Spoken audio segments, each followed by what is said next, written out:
శ్రీమద్ భాగవతం నుంచి ఒక అద్భుతమైన కథ గురించి ఈరోజు మనం మాట్లాడుకుందాం. అదే గజేంద్ర మోక్షం. అంటే తీవ్రమైన సంక్షోభం ఎదురైనప్పుడు సంపూర్ణ శరణాగతిలో ఎంత శక్తి ఉందో, భక్తికి ఎంత ప్రాముఖ్యత ఉందో ఈ కథ మనకు కళ్లకు కట్టినట్టు చూపిస్తుంది. ఆలోచించండి, మన జీవితంలో ఎప్పుడు ఒకప్పుడు ఈ ప్రశ్న మనందరికీ ఎదురవుతుంది కదూ. మన బలం, మన తెలివితేటలు, మనకున్న సపోర్ట్ సిస్టమ్ ఇవేవీ సరిపోనప్పుడు ఏం చేస్తాం? ఈ ప్రశ్న మన స్వీయ సామర్థ్యం యొక్క హద్దులను ప్రశ్నిస్తుంది. మన కథకు ఇదే పునాది. సరే, ఇక మన కథలోకి వెళ్దాం. మన కథానాయకుడు గజేంద్రుడు, ఏనుగులకే రాజు. అపారమైన శక్తి, ఎంతో గర్వం, తన మందకు తనే నాయకుడు. తనకు ఎలాంటి ఆపద రాబోతుందో తెలియకుండా ఎంతో సంతోషంగా తన జీవితాన్ని గడుపుతున్నాడు. అవును, గజేంద్రుడంటే ఆషామాషీ కాదు, తన రాజ్యంలో తిరుగులేని పాలకుడు. అతని శక్తి, అతని హోదా, అతని అహంకారానికి కారణమయ్యాయి. తన బలానికి ఎదురే లేదని అతను బలంగా నమ్మాడు. కాని అంతా ప్రశాంతంగా ఉంది అనుకున్న ఒక్క క్షణంలో కథ మొత్తం మారిపోయింది. ఒక సరస్సులో స్నానం చేస్తుండగా ఎక్కడనుంచో ఒక భయంకరమైన మొసలి వచ్చి అతని కాలును పట్టుకుంది.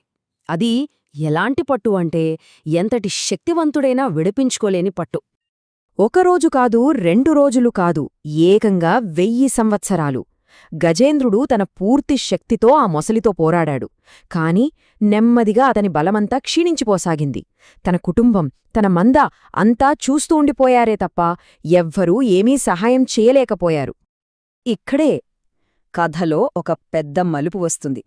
తన ప్రయత్నాలన్నీ విఫలమైనప్పుడు, తన బలం పనికిరాదని తెలిసినప్పుడు గజేంద్రుడు తన అహంకారాన్ని వదిలేసి దైవిక సహాయం కోసం వేడుకోవటం మొదలుపెట్టాడు.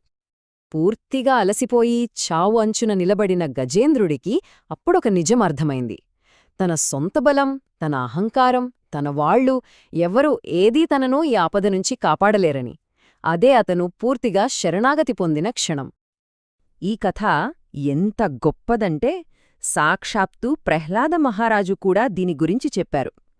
దేవుడి దయ ఎలా ఉంటుందో చెప్పడానికి ఆయన గజేంద్రుడి ఉదాహరణనే తీసుకున్నారు. స్వచ్ఛమైన భక్తిలో ఎంత శక్తి ఉందో చూపించారు. గజేంద్రుని కథ కేవలం ఒక కథ మాత్రమే కాదు, ఇది శరణాగతి అనే ఒక గొప్ప ఆధ్యాత్మిక సూత్రాన్ని మనకు వివరిస్తుంది. ఈ సూత్రాన్ని అర్థం చేసుకోవటమే ఈ కథలోని అసలైన సారాంశమన్నమాట. అసలు శరణాగతి అంటే ఏంటి? సింపుల్గా చెప్పాలంటే, మన వల్ల కాదు అని ఒప్పుకొని మన అహాన్ని పూర్తిగా పక్కన పెట్టి స్వచ్ఛమైన మనస్సుతో భగవంతుడికి బేషరత్తుగా లొంగిపోవడం. గజేంద్రుడు చేసిందదే. ప్రహ్లాదుడు చెప్పినట్టు మన దగ్గర ఎంత గొప్ప వంశమున్నా, ఎంత అందమున్నా, కఠినమైన తపస్సు చేసినా, వేదాలన్నీ చదివినా, లేదా ఎంత గొప్ప సంపద ఉన్నా ఇవేవీ దేవుడి దయను గ్యారంటీగా తీసుకురాలేవు. కావాల్సింది స్వచ్ఛమైన భక్తి మాత్రమే. సరే, మన సొంత క్వాలిఫికేషన్స్ పనికిరావు. మరి మన చుట్టూ ఉన్నవాళ్లు, మన కుటుంబం, స్నేహితులు, మనకున్న వనరులు, వాళ్లైనా మనల్ని పూర్తిగా కాపాడగలరా? దానికి కూడా ప్రహ్లాదుడు చాలా స్పష్టంగా చెప్పాడు. మనల్ని ఎంతగానో ప్రేమించే తల్లిదండ్రులైనా సరే, ప్రాణం పోసే మందైనా సరే, లేదా సముద్రంలో మునిగిపోకుండా కాపాడే పడవైనా సరే, ఏదీ కూడా మనకి అన్ని భయాల నుంచి సంపూర్ణ రక్షణ ఇవ్వలేదు. ప్రతిదానికి ఒక పరిమితి ఉంటుంది.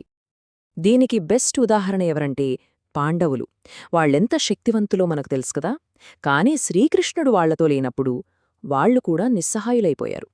దీన్ని బట్టి అర్థమవుతోంది ఏంటంటే, నిజమైన బలం దైవిక మద్దతుతోనే వస్తోంది. మరి గజేంద్రుడు అంత స్వచ్ఛంగా, ఆర్తిగా మొరపెట్టుకున్నాడు కదా. మరి భగవంతుడు ఎలా స్పందించాడు? ఆయన ప్రార్థన విన్నాడా?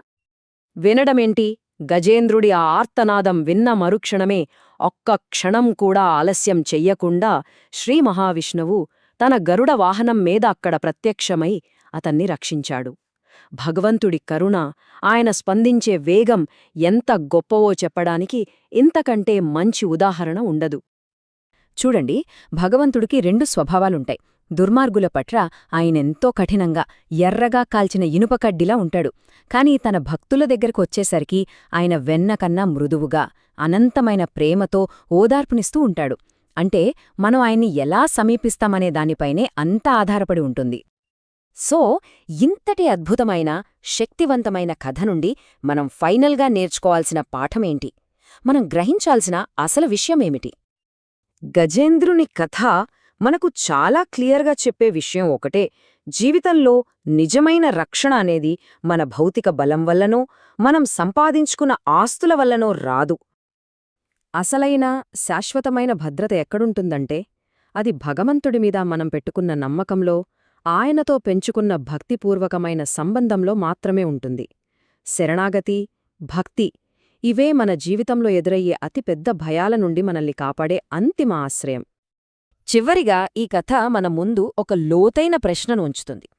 మన జీవితంలో మనం మన అంతిమ నమ్మకాన్ని దేనిమీద పెడుతున్నాం? మనల్ని కూడా ఎప్పుడైనా అలాంటి మొసలి పట్టుకుంటే మనం ఎవరివైపు చూస్తాం? ఆలోచించండి.